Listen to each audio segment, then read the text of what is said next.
All right, welcome back, everyone. It's time for our favorite segment, the session.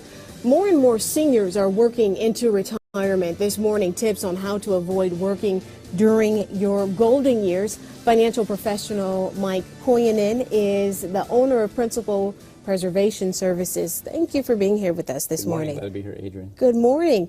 So let's just begin by starting. It's Valentine's Day, and what if folks want to buy their sweetie a special gift, but they're like, nope, I've got to save for retirement? Well, you have to save for retirement. And unfortunately, for the people who are over 50 years old, they're struggling, right now to save enough money.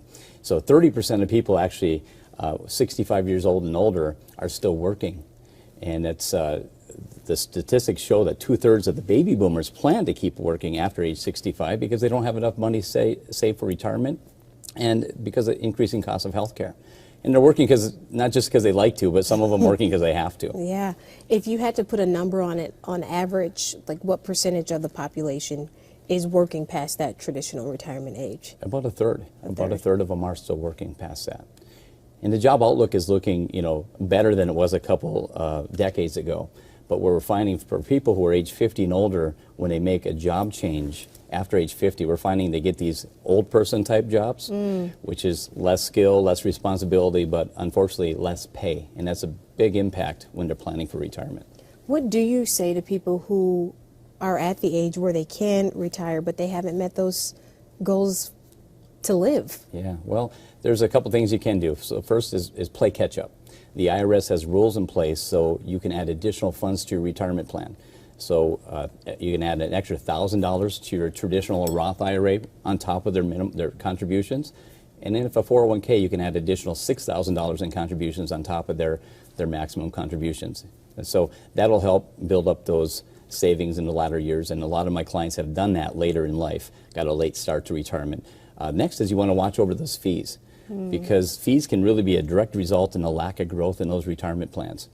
I sat down with a couple this last week, and their fees were on their IRAs between 3.5% and 4%, and that's why their accounts weren't growing. So look over those different investment options so you can get some better growth, and then also wipe out the debt. So when you're planning for retirement, how do you do that?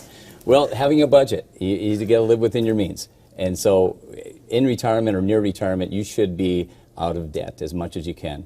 And so especially get rid of those high interest credit cards, because you're going to be living on a fixed income, half or 2/3 of what you were making while working. So it's a short-term sacrifice now for your long-term goal so you can enjoy your golden years. Absolutely, yeah. So and for those younger generations, take advantage of, the 401k plans that they're offering you at work. So if they're looking to match your contributions 2 to 5%, take advantage of that. Otherwise, it's like throwing money away. And build up those contributions to about 15% of your salary per year. Contribute, contribute, contribute. That's right. All right. Thank you for your time. Thanks for being here with us this morning. And if you want to review some of Mike's financial tips, just head over to our 11 a.m. show page on KARE11.com after the show, because we want you to stick around right now. You can also give to the Minnesota Board on Aging Senior Linkage Line a call on a variety of topics. The free services is available weekdays from 8 a.m.